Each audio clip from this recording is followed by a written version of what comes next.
Salutations friends, welcome back to my channel. Today's video is going to be another fragrance first impressions, and it's going to be from the brand or the house Masque Milano, and it's on a Russian tea. Now I am so excited for this. I will let you know why. If you want to know what I think about this fragrance and also what I thought about last week's fragrance, then keep watching.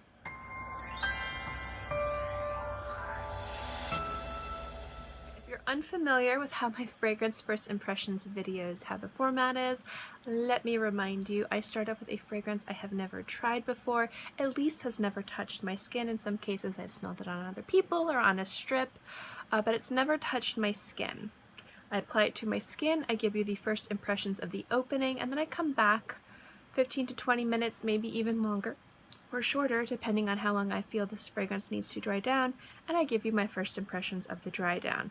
Now I do know to give a proper kind of mini overview of this fragrance, you have to wear it more than once. So what I will be doing is throughout the next week or until the next time that I film a fragrance first impressions video, the next video coming up, at the end of that video I will give you a little mini overview, tell you how it developed on my skin, how long it lasted, and its projection. Which means at the end of this video, I'm going to have a little mini overview of the last fragrance I did a first impressions on, which was from Stephane Humbert Lucas 777 Mortal Skin. So with that being said, let's get into the review. You guys know I like tea scents, and I talk about tea scents, and I like seeing different teas and different types of teas and different flavors of teas and different fragrances. I am really quite just enthralled and enraptured with tea fragrances. I worked in a tea store. I managed a tea store for a very long time. I traveled, I trained, I have an extensive tea collection, and when I say extensive, it's almost 100 pounds, like, weight of tea. I have a lot. But generally, I just really love tea. It's my drink of choice other than coffee, and I just love finding fragrances that have tea.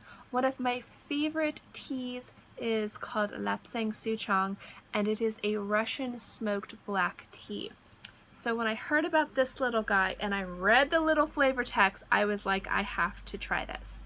So I'm pulling this little snippet from, it's a quote from the perfumer or the nose, Julien, Rasquinet, I believe. I can't pronounce names. I'll write his name below if you're interested. Please forgive me for mispronouncing your name. But when I read this flavor text of this quote about this fragrance, it reminded me of what I would tell my customers about Lapsang Souchong, because it is such a special tea. So Russian tea, the fragrance, is a journey, a day spent in Russia with a boiling samovar reigning in the house as the center of socialization and sharing. The black tea smell is strong, diffusing all around the house. It also invokes the journey of the tea through Siberia, taking the smell of campfires and the transportation in harsh conditions interpreted by woody and leathery notes. The French mint leaves blend incredibly well with the smokiness and add a hint of raspberry and cinnamon that sweeten the bitterness of the tea.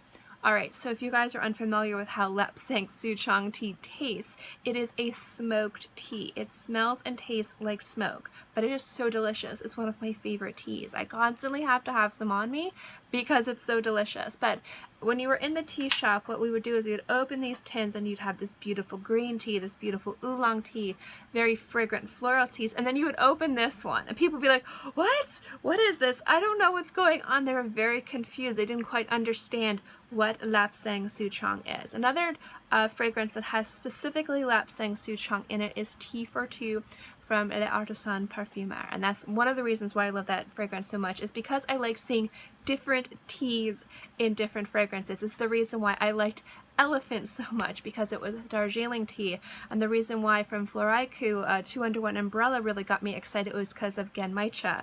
I like seeing different teas in different fragrances and having the characteristics of those teas really be a part of the heart and soul of the fragrances.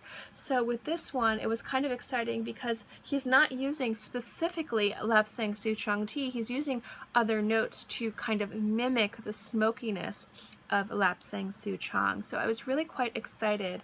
If you guys don't know what a samovar is, I had a samovar for a very long time. When I was moving place and place and place, I had to get rid of it, but I loved it. It's this big giant carafe. Mine was gold plated, really beautiful, very expensive. It was a gift when I worked at the tea store. They gave it to me. It was very nice. And it has a little tiny teapot on top, and that's where you brew the tea, and it's very, very concentrated. And then the big carafe portion is where you have all of your hot water. And so what you would do is you would pour kind of like the really concentrated tea from the top, and you would dilute it with the water in the bottom. And what it does is when you make tea, it just fills a room. It's just really, it's almost like an air freshener, like just really crazy how beautiful your house smells. It is the center of socialization because those things are meant to dispense like sometimes 15 to 20 to 50 cups depending on how big your samovar is. Some of them are small, some of them are quite large. So it really is an interesting take that this fragrance is supposed to invoke the beauty of the history of Russian tea. And if you guys don't know, part of I'm a mixed breed, but a big chunk of me is Russian, so I kind of, even though I don't speak any Russian, I don't know any of my Russian roots, I kind of always have been very interested in the culture of Russia and Russian tea. It kind of takes me to my heritage a little bit, and I really enjoy that. So I've talked way too long about the tea thing. I feel like this is the little lesson, so let's get into the fragrance. If you guys want more information on any tea or tea fragrances, I'd be happy to dedicate another video. I know I did a video a few months back, I'll link it below, where I talk about my favorite tea fragrances, but I kind of want to get more involved, kind of like I'm talking about here. Anyway, let's get into this. The notes in this fragrance, as I babble around, is a mint, black pepper, raspberry, black tea, magnolia, everlasting flower, leather accord, incense, birchwood, and cistus-labdanum, which, if you aren't familiar, is also rock rose. I know I talked about that in my rock rose review from Clive Christian. So my expectations for this fragrance are high. This is not a cheap fragrance, it's not an expensive fragrance, but it's definitely not cheap. For 35 ml, you're looking at spending $150, and if you want a sample of this from Lucky Scent, it's $4. I'm mentioning Lucky Scent because that's where I got this sample. This was not sent to me. I bought this with my own money. I did not let them know at all. I am not affiliated whatsoever in any way with Lucky Scent, so if I mention them, it's just because it's a place I like to shop. So let's get into the sample. The only thing I have against Lucky Scent is I wish they had atomizers. I would pay more money for an atomizer spray, definitely. So I'm just going to kind of put it on both my wrists as best as I can. And then I like to let this kind of sit down. So yeah, I love Lapsang Souchong tea, guys. I drink it all the time. I make pots of it a week. My husband doesn't mind it, actually. And if I found a fragrance that smelled like a rich cup of Lapsang Souchong with cream, I would buy that. I would just buy stock in that company because I would make it back with how much I would buy and wear it. Alright, so there we go. I'm going to give this about 10 seconds, 15 seconds to settle down on my skin. I'll be right back. Alright, so we are back. I was just kind of briefly looking through reviews. I don't really like to look at reviews or read reviews when it comes down to fragrances that I do first impressions on or even review. I kind of like to keep my mind blank. But I was so interested to see what people thought of this fragrance, I just couldn't help myself. And a lot of people were complaining about the opening being very harsh and oppressive. And so I was kind of like ready for that, but I don't find it that way. I feel like the people that are complaining about the opening would be the same people who would probably have a problem if I opened the tin of tea. They probably weren't expecting like smoke and leather and campfire, and so I feel like if you're not expecting that, you could definitely hate the opening. But this smells so beautiful. It reminds me so much of that. Now the thing that I was kind of weird about was the mint and the raspberry mixed with all these other things. As much as I trust it with all the other notes, it sounded like it could go positive or negative, and so far it's pretty positive. I don't get much mint like at all, just a little bit in the background, which is kind of making it a little bit refreshing and bright, but most of what I'm getting here is like a smoky leather tobacco fragrance. with some black tea in the background and a little bit of sweetness from the raspberry. I'm not getting much of anything else yet. I have a feeling the rock rose and the birchwood will come out way more in the dry down, but the opening is very much similar to just lapsang souchong tea, which exactly what I was looking for and exactly what I was hoping for. Now I'm kind of surprised. I thought this fragrance would be like really strong, really loud, but like this is where I start smelling it. It's sitting really close to the skin. Now that could obviously be from this thing right here, which is why I like to wear it for a few days and then come back next week. What I usually do is I will take this and put this in a spray atomizer, and throughout the week I will spray it, which I think is a better application. But it is sitting really close to the skin.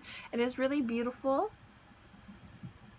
It's getting a little bit less smoky and more leathery, so the tobacco's kind of playing out in the background a little bit, but I'm gonna give this 20 minutes to dry down. I will be right back. So we're about 25 minutes past when I put this on my skin. It's still sitting really close, it's still really intimate, but again, I'm just going to chuck that to having it a little dabber and not an atomizer, so I'm not going to knock any points off. I did want to say one thing. I do feel like the longer you wear this, the more it becomes like a straight leather fragrance, and I'm a little disappointed in that. But again, I want to spray this with an atomizer to give you guys my full take on it, but I don't think that you should be losing everything so quickly, specifically like the black tea and the tobacco. Getting more and more straight leather, which is beautiful. Do not get me wrong, I'm actually really enjoying this fragrance, but when I was looking for a Russian tea inspired fragrance, and then the thought of it being like the tobacco and the leather and the black tea kind of being evocative or inspired by the scented teas that you'd get through the trail. And what they mean by that is when they would bring tea to Russia, it took months, and they were in these big crates, and it wasn't airtight, and it was really cold, and so they had campfires all the time, and so the smoke from the campfires would scent the teas, and that's why they grew very accustomed to some of their teas being smoked. And that's kind of like a little talking about the campfires and why it was so important for it to be smoked, smoky tea and smoked teas and things like that. So I was really hoping for this to be a stark smoky tea. I would be more okay if the black tea notes went away quicker than the leather notes. I wish they stayed a little bit longer.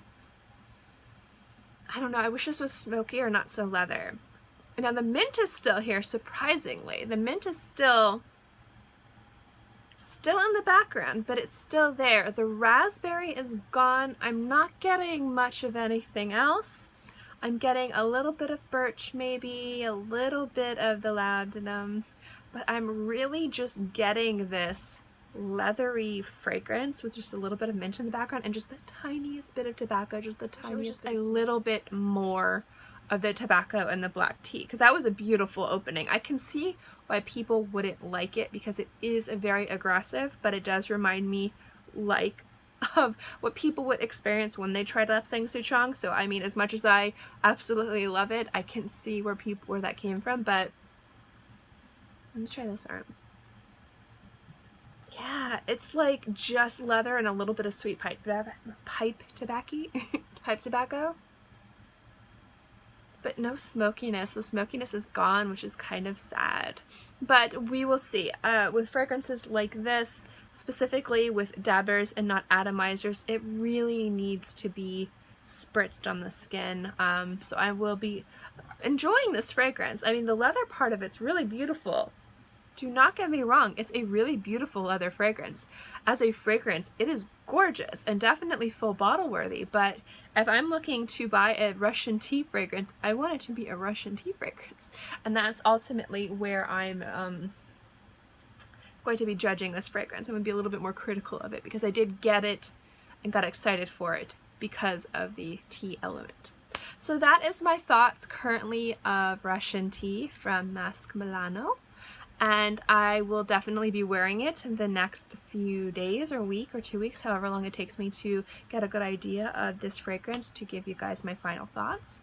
And so yeah, let's get into last video's fragrance, Mortal Skin. You guys notice last week I actually kind of did a little chit chat where I talked about Patreon, and I didn't do a first impressions. It's because I didn't have the opportunity to wear Mortal Skin nearly as much as I wanted to be able to give it a proper review.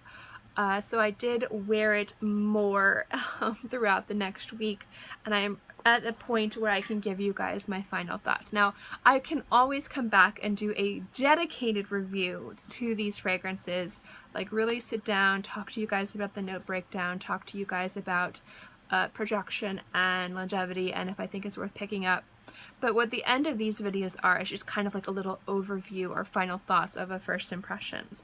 And I have gone with other fragrances and done full reviews after the fact. So with this fragrance, I wanted to say I started off liking it. The opening was great. I did kind of want it to be a little bit more irisy. I wanted it to be a little bit more heavy, and there's just something about this fragrance that was like confounding me, but I kind of really dig that. The thing that I wanted most, I think, was more of the cardamom and more of the iris. And what I found is the longer I wore it, I got that. I got more of the cardamom and more of the iris. And that really created a beautiful symphony on my skin. But I could never quite figure out what this fragrance wanted to be.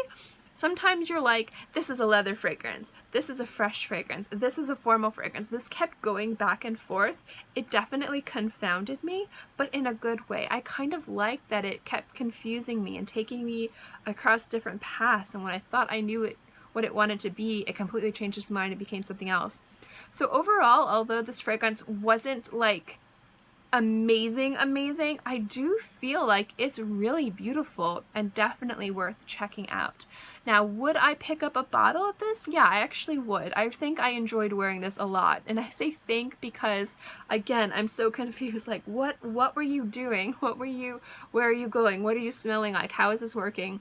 But overall, it was a ridiculously beautiful fragrance. Now, the only issue I had with this had to do with its performance. It only lasted on my skin about 3 hours, maybe 4 if I oversprayed.